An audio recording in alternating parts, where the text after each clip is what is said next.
Si po futet, po bëjnë implementime. Se perëndimi se aplikon inteligjencën artificiale. E kanë filluar ato. E kanë filluar. Të gjithë kanë filluar. Atje zhvillohen. Kanë ato ministre. Atje sot kanë arritur që nuk zhvillohen gjyqe në Itali, por atje kanë pjesën e dorëzimit të dokumentacionit në emailin përkatës, që njifet nga website-i i cili ka gjyqësori atje, ka një kod unik dhe ajo atje çon letra dhe merr përgjigje. Dhe në bazë të atyre komunikon vetëm nëpërmjet emailit. Nuk ka nevojë tani të marrë drejtimin avokati me shku në Sarandë, me shku në Shkodër e tjera, orar pa orar, e kapi gjyqin se kapi gjyqin, e tjera e tjera. Po të shikosh një gjë shumë interesante, gjë që ato do i vi koha. Kam përshtypjen, por punë e parë që do të bëj. Njerëzimi thotë do ngelet në dorë të inteligjencës artificiale. Për mendimin tim, zgjidhja e problematikave, inteligjenca nuk të zgjidh. Ajo të jep mendim. Ti do ta shqyrtosh. Prapë ke njeriu do vish. Po mirë, do vish te njeriu. Ti e shqyrton, dëgjoj. Tash po të bëj pyetje jeni ekspert.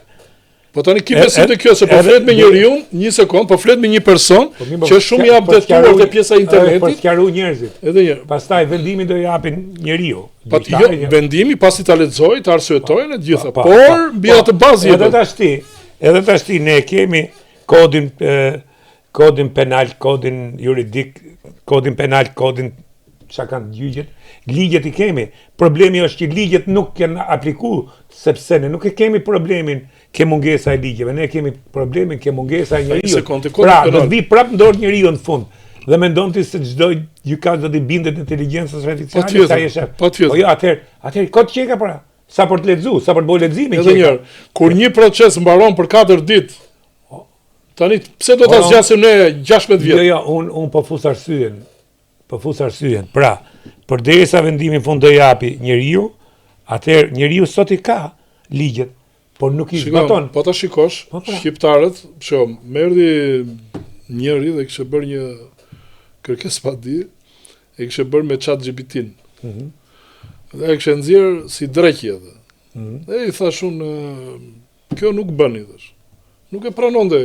Jo thashë, s'ka shanse. Ore të ka dhënë referenca ligjore të gabuara. Nuk janë këto referenca ligjore. Jo, më thoshte mua. Po pra ti po thua atë që themu në prit. Por nuk është ChatGPT-ja që të ndërtojë një strukturë. Okej. Për këtë. Pastaj po të vesh dhe papagese ChatGPT-ja, normalisht do të jap dhe ti nëse nuk jep vendosjen që cila është pjesa për shembull se ChatGPT-ja do funksionojë në bazë të ligjeve dhe kodeve penale, civile, administrative shqiptare. Referenca ligjore do të jetë shqiptare.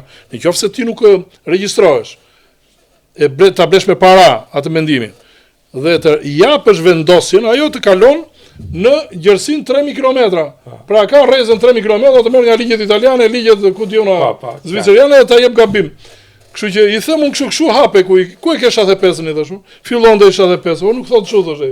Ma shikon, kështu që janë disa elementë që nuk e zvendëson dot profesionistin dhe Rama sot ka në dorë mundësinë reale të marri 1000 profesionista, t'i zgjedhë të vëj veton, ai njeri.